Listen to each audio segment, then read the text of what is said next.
তোমরা শুনে না, আজ মাসিক হয় ওরা নিজের বিবিরাকে বিছানায় রাখে না।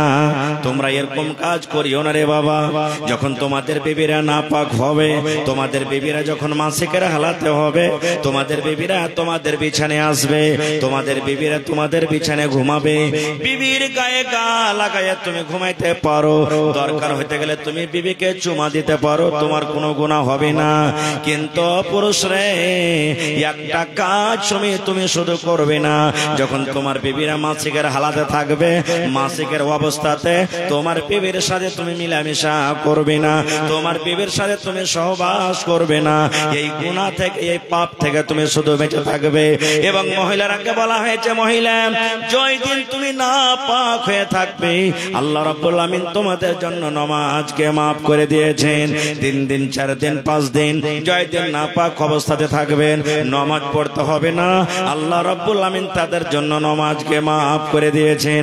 কিন্তু কোন মা, কোন খালা, কোন নানি দাদি রোজার মাসে, রোজার হালাতে যদি হাজ হয়, মাসিক হয়, আল্লাহ তাআলা বলেন, আল্লাহ রাসূল বলেছেন, মহিলা তুমি রোজা ছেড়ে দাও, তুমি রোজা ছেড়ে দাও, কারণ মাসিকের হালাতে তোমাকে রোজা রাখতে হবে না। জয়টা তোমার রোজা ছুটবে, রমজান মাস যখন পার হয়ে যাবে, রমজান মাস যখন শেষ হয়ে যাবে, আগামী রমজান আসার আগে আগে তোমাকে ওই ছোটা রোজা কিন্তু পূর্ণ করতে হবে। নারে তাকবীর। ভাই মুসলমান, এই কাজ থেকে শুরু থাকবে। তাছাড়া তোমরা স্ত্রীর হাতের খেতে পারো, তার রান্না বান্না করা খেতে পারো, তার পাঞ্জরে থাকতে পারো, কোন রকমের অসুবিধা নেই।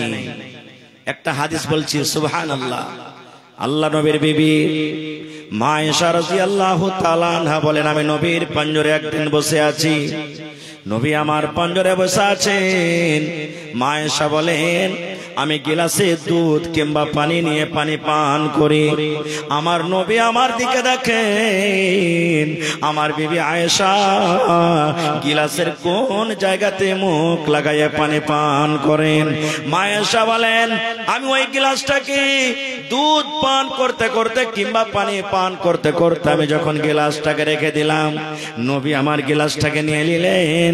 আমি আয়েশা যে জায়গাতে মুখ লাগাই আমি পানি পান করলাম, আমার নবী আমার ওই মুখ লাগা জায়গাতে নিজের মুখ লাগাইয়ে নবী পানি পান করলেন। শুধু তা নয়, মা আয়েশা আরো বলেন, আমি হাড্ডি চুষে চুষে খাই, কামড় দিয়ে খাই, গোশত আমি কামড় দিয়ে দিয়ে খাই।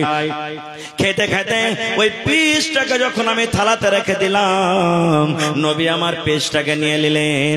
আর নেওয়া পর মা আয়েশা বলেন, যে জায়গাতে আমি দাঁত লাগাই আমি কামড় দিলাম, আমার নবী আমার ওই দাঁত লাগা জায়গাতে নবী কামড় দিয়ে দিয়ে খাইতেন।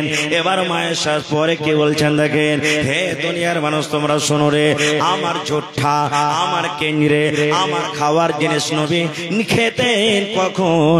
যখন আমি মাসিকের হালাত আমি থাকতাম। আল্লাহর নবী মেয়েদের মান সম্মান কতটুকু বাড়িয়ে দিলেন রে বন্ধু। ওই ইহুদিরা কি করত, মাসিকের হালাতে বিবির রান্না করা খেতক না, ওদের পাঞ্জরে ঘুমাতক না, ওদের পানি নিয়ে আসা খেতক না, ওদের হাতের তরকারি খেতক না। কিন্তু নবীজি মেয়েদের মান সম্মান বাড়াইতে গিয়ে মাসিকের হালাতে নবীজি মা আয়েশা যে জায়গাতে মুখ দিয়ে খেলেন, মা আয়েশা যে জায়গাতে মুখ দিয়ে পানি পান করলেন, নবীজি মান সম্মান বাড়াতে গিয়ে, নবীজি মোহাব্বত ভালোবাসা দেখাতে গিয়ে ওই জায়গাতে মুখ লাগাইয়ে পানি পান করলেন। তাহলে ইসলাম মেয়েদের মান সম্মান দিয়েছে না দেয়নি? জোরে বলেন। আর একটু আগে চলেন, কোরআনে কত সূরা আছে ভাই? কত সূরা আছে? সুবহানাল্লাহ। এখানে যদি বলে যে অমুক বইয়ে কতটি গান আছে, তা পট করে বলে দেবে। হ্যাঁ, অমুক সালে অমুক খেলাড়িটা কয়টা ছক্কা মেরেছিল, পট করে বলে দেবে। আর দেখেন, যখন কোরআনের কথা আসছে তখন আমরা মুসলমান দেখছি মুখ দিয়ে মনে হয় কথা সরে না। সরবে কেমন করে যে ভাই? এখন তো এখনকার এই বর্তমান যুগে ছেলেরা পড়ালেখা খুবই কম করছে। আবে পড়ি বা না পড়ি, টিকিট তো আছে 3 লাখ টাকার, নাকি? পড়ি বা নাই পড়ি, এটা আমরা মনে আছে। আর যদিও পড়ি তো 2-3টা সূরা মোটামুটি, ওই একটা সূরাতুল ফাতিহা আর একটা ওয়ার সাথে জোড়া যে লাগাইতে হবে, দেখতে যেদিন আসবে ওই বিয়ে করার জন্য দুটা ভাঙাচোরা করে সূরাতে পড়ি, তাছাড়া আর কিচ্ছু পড়ি না। কত মানুষ এরকম আছে। তো কোরআনে আছে ভাই 114।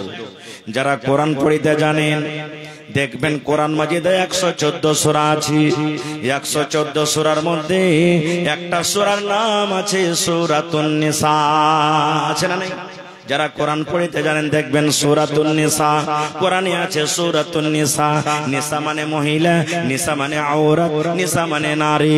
আল্লাহ রাব্বুল আমিন মেয়েদের মান সম্মান কতটুকু বাড়িয়ে দিলেন, তাদের নামে কোরআনে একটা সূরা দিয়ে দিলেন সূরাতুন নিসা। কিন্তু কোরআনে বন্ধ রে, সূরাতুর রিজাল বলে কোন সূরার নাম নাই। তাহলে দেখেন কতটুকু মান সম্মান বাড়িয়ে দিলেন, সুবহানাল্লাহ। আর কি মান দিলেন? আল্লাহ রাসূল সাল্লাল্লাহু আলাইহি ওয়াসাল্লাম বলেছেন, ও মেয়ের বাবা তোমরা শুনে নাও, বাড়িতে যদি বেটি জন্ম হয় মন খারাপ করিও না। মেয়ের বিবাহ দিতে পারবো কি পারবো না, রাতের বেলাতে তুমি চিন্তা ভাবনা করিও না, আল্লাহ রাব্বুল আমিন ব্যবস্থা করে দিবেন। যদি দুনিয়ার মানুষ, নবী বলেছেন তোমার পরে চলো অত্যাচার করে, এর হিসাব আল্লাহ রাব্বুল আমিন কিয়ামতের দিন তাকে দিতে হবে। আল্লাহ রাসূল বলেছেন, উম্মত ও মেয়ের বাবা তোমরা শুনে নাও, আল্লাহ রাব্বুল আমিন যাকে দুখানা মেয়ে দিয়ে আজমাইশ করেছেন, আল্লাহ রাব্বুল আমিন যার ঘরে দুটা মেয়ে দিয়ে পরীক্ষা করেছেন, সুবহানাল্লাহ। এখানে কত ভাই আছেন যার বাড়িতে দুজন মেয়ে, কত ভাই আছেন শুধু মেয়ে মেয়ে 6টা 7টা 8টা মেয়ে বাড়িতে আছে, কত ভাই এমন আছেন একটা মেয়ে আছেন।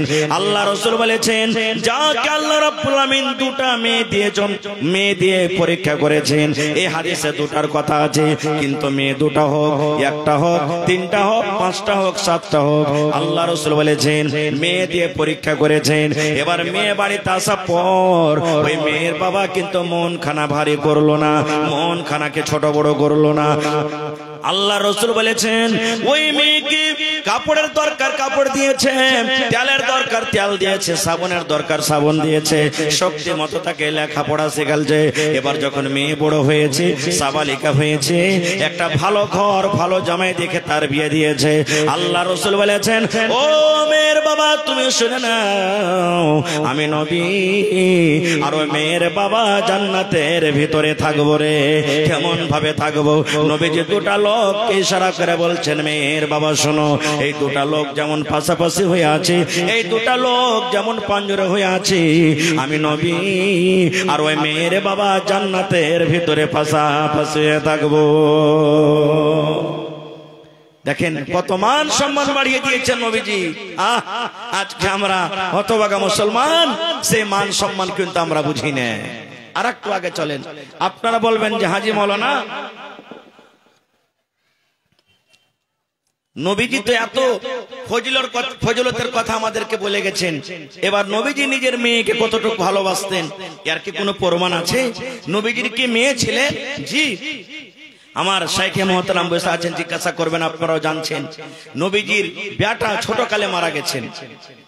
আর নবীজির 4 জন মেয়ে, নবীজির বেঁচে থাকা কালে 3 জন মেয়ে মারা গেছেন, আর নবীজির মৃত্যুর পর সব থেকে ছোট মেয়ে মারা গেছেন। নবীজির মেয়ের নাম হলো যায়েনাব রাদিয়াল্লাহু তাআলা আনহা, নবীজির মেয়ের নাম হলো রুকাইয়া রাদিয়াল্লাহু তাআলা আনহা, উম্মে কুলসুম রাদিয়াল্লাহু তাআলা আনহা। আর সব থেকে ছোট মেয়ের নাম আপনারা বলেন, জোরে বলেন। কত সুন্দর নাম। আর আমরা আমাদের বেটির নাম কি রাখি? এই যে মোবাইল দেখি, টিভি দেখি, রিঙ্কি, পিঙ্কি, চিঙ্কি, কালনি, ঝাটনি, কুড়নি, পটলি, টগরি, সমস্ত নাম রাখি। রাখি কি রাখি না? না, শরীয়তি নাম রাখতে হবে। শরীয়তি নাম ভালোভাবে নাম রাখতে হবে, যে নামের ভালো নাম আছে, যে নাম আল্লাহ এবং আল্লাহর রাসূল রাখতে বলেছেন সেভাবে নাম রাখতে হবে। খারজা কান ওদিকে যাব না। নবীজি মেয়ে ছোট মেয়ে, নবীজির শেষ টাইম, শেষ সময়, যেই দিন নবীজি মারা যাবেন, সাহাবায়ে কেরাম বসে আছেন গোল হয়ে, যেমন আপনারা জালসা শুনছেন বসে, সাহাবায়ে কেরাম নবীজির আশেপাশে বসে আছেন, নবীজির বিবিরা বসে আছেন। নবীজি বললেন কই আমার কলেজের টুকরা ফাতেমা, ফাতেমার সাথে আমি দুটা কথা বলবো, আমার মা ফাতেমা কই? আপনারাও বলেন, আমরাও বলি, দুনিয়ার মানুষ বলে, লোক যখন বাপ যখন মারা যায়, আমার আব্দুল্লাহ কই, আমার খালেদা কই, আমার ফাইজা কই, আমার সাকিনা কই, বলে কি বলেন? আমি চেহারা খান্ডা দেখবো। কেরালে দুবাইতে যদি থাকেন, ডাক কলিজার টুকরাকে ডাক, দুটা কথা বলবো। মা ফাতেমা রাদিয়াল্লাহু তাআলা আনহার কথা নবীজি বলছেন, কই আমার মা, ওই আমার কলিজার টুকরা ফাতেমা, ফাতেমার সাথে দুটা কথা বলবো। ফাতেমাকে খবর হলো, ফাতেমা তোমার আব্বা তোমাকে ডাক দিয়েছে। এ ভাই মুসলমান, আহা, ফাতেমা যখন ডাক শুনলেন, হাঁটতে হাঁটতে নবীর কাছে এলেন। এবার নবীজি আমার ফাতেমাকে ইশারা করে বললেন, ও ফাতেমা বেটি রে, আমি তোমাকে কিছু কথা বলবো রে মা। আমার কথা যেন আমার বিবিরা না শুনতে পায়, আমার কথা যেন আমার সাহাবীরা না শুনতে পায়। তোমাকে আস্তে করে করে বলবো রে মা। ও মা ফাতেমা, তোমার কানটা আমার মুখের কাছে লাগাইয়া দাও মা। ফাতেমা, তোমার কানটা আমার মুখের কাছে নিয়ে এসো, আমি তোমাকে ছোট্ট করে আস্তে আস্তে করে কথা বলবো। এই ভাই মুসলমান, নবীজির বিবিরা বসে আছেন, সাহাবায়ে কেরাম কিন্তু বসে আছেন। এবার মা ফাতেমা রাদিয়াল্লাহু তাআলা আনহা কথা শুনতে আছেন। আব্বার কথা শুনতে শুনতে ওরে সুবহানাল্লাহ, চোখ দিয়ে ঝরঝর ঝরঝর করে পানি ঝরতে লাগলো। ফাতেমা কাঁদতে লাগলেন। দয়ার নবী দেখলেন, আরে আমার ফাতেমা কাঁদতে লাগলো, আমার চোখের সামনে ফাতেমার চোখ দিয়ে পানি ঝরছে। দয়ার নবী বললেন, ফাতেমা কেঁদো না মা, তুমি কেঁদো না ফাতেমা, খবরদার তুমি কেঁদো না। ও ফাতেমা, তোমার কানটা আমার মুখের কাছে আর একবার লাগাইয়া দাও। এইবারে ফাতেমা রাদিয়াল্লাহু তাআলা আনহা নিজের কানটাকে আবার নবীর মুখের কাছে লাগিয়ে দিলেন। এইবারে নবীজি আস্তে আস্তে করে বেটিকে কোন এমন কথা বললেন, যেই ফাতেমার চোখ দিয়ে পানি ঝরছিল, যেই ফাতেমা কান্না করছিলেন, এবার ওই ফাতেমার মুখে কিন্তু হাসি এলো। প্রথমবার বললেন, নবী কোন এমন কথা তোমার আব্বাজান তোমাকে বলেছিলেন, যেটা আমরা বিবি হয়ে জানতে পারলাম না? এত আমরা কাছের মানুষ, নবীর বিবি হয়ে, নবীজির স্ত্রী হয়ে আমরা জানতে পারলাম না। বেটির কথাটাকে তুমি জানাবে না? এবার মা ফাতেমা বললেন, মা গো, আমি মা গো, যখন আমি আব্বার মৃত্যুর কথা শুনলাম, আমি থামতে পারলাম না গো মা, আমার চোখ দিয়ে পানি ঝরতে লাগলো, আমি কিন্তু কাঁদতে লাগলাম। ওরে সুবহানাল্লাহ, এত কাঁদলাম তোমরা দেখেছো। আমি আফসোস করে বললাম, আল্লাহ কে আমাকে মা বলে ডাকবে, কে আমাকে আদর করবে, আমি কাকে আব্বা বলে ডাকবো? এই ভাবা চিন্তা করে মা গো আমি কেঁদেছিলাম। এবার দ্বিতীয়বার আমার আব্বা জান আমার কানে কানে বললেন, আমি হেসেছিলাম। এই কথা আমাকে বলেছিলেন, ও ফাতেমা কেঁদো না রে মা, তুমি কেঁদো না, কেঁদো না ফাতেমা, তুমি কেঁদো না। কারণ আমার মৃত্যুর পর আমার সাথে সর্বপ্রথম যার দেখা হবে ফাতেমা, সেটা হবে তুমি। ফাতেমা খবরদার, খবরদার তুমি কেঁদো না। এইবারে ফাতেমা তখন হাসতে লাগলেন। ফাতেমা বললেন, মা গো আমার মনে খুশি এলো, আল্লাহ আমি কত ভাগ্যবালী, আমার ভাগ্যটা কত ভালো, আমার আব্বার সাথে সর্বপ্রথম আমার বংশের মধ্যে, খানদানের মধ্যে আমি দেখা করব। এই খুশি পেয়ে আমি কিন্তু হাসতে লাগলাম। কেন হাদিসটা বললাম? এই জন্য বললাম যে নবীজি নিজের মেয়েকে কত ভালোবাসতেন, যে নিজের মৃত্যুর কথা সাহাবায়ে কেরামকে বললেন না, নিজের মৃত্যুর কথা বিবিরেকে জানালেন না। জানালেন কাকে? মেয়েকে। আর আমরা কতটুকু ভালোবাসি জানেন? আপনাদের এলাকাতে আছে কিনা আল্লাহ জানে। বাপ 80 বছর 90 বছর বয়স হয়ে গেছে, হয়তো দুনিয়া থেকে চলে যাবেন। সমস্ত ছেলেরাকে রাতের বেলাতে ডাকবো, আর ডাকার পর বলবো, আব্দুল্লাহ রে শুন, কখন আমি দুনিয়া ছেড়ে চলে যাব, মতের কোনো বিশ্বাস নাই, চল তোকে ওই রোডের 5 টাকার জমিনটা তোকে দিয়ে দি। আব্দুর রহমান, ওই বাজারের 5 টাকার জমিনটা তোকে দিয়ে দি। আর বেটিরাকে আমরা কোথায় দিব? ওই মাঠে দোকাতে, যেখানে হয়তো এক ফসল হয়েছে বা ফসল হয় না, চাষবাস ভালোভাবে হয় না, ওই ধরনের জমিন গুলা তখন আমরা মেয়ের নামে দিব। এই তো মহব্বত, ভালোবাসা। এরকম হয়েছে না হয় না? জোরে বলেন, হয়েছে না হয় না? সুবহানাল্লাহ। তাহলে ভাই আমরা কতটুকু মেয়েকে ভালোবাসি। আর একটু আগে চলেন, এটাও সহিহ হাদিস। নবীজির ছোট জামাইয়ের নাম কি আপনারা বলতে পারবেন কেউ? মাশাআল্লাহ, দেখেন হযরত আলী রাদিয়াল্লাহু তাআলা আনহু একদিক থেকে নবীজির নিজের কাকাতো ভাই, হযরত আবু তালেবের বেটা কে? হযরত আলী রাদিয়াল্লাহু তাআলা আনহু, নিজের কাকাতো ভাই। আর একদিক থেকে হলো কে? জামাই। কাকাতো ভাইয়ের সাথে বিয়ে দিলেন কার? নিজের বেটির। একদিনকার ঘটনা, হযরত ফাতেমা রাদিয়াল্লাহু তাআলা আনহা নবীর কাছে এসেছেন কিছু চাহার জন্য।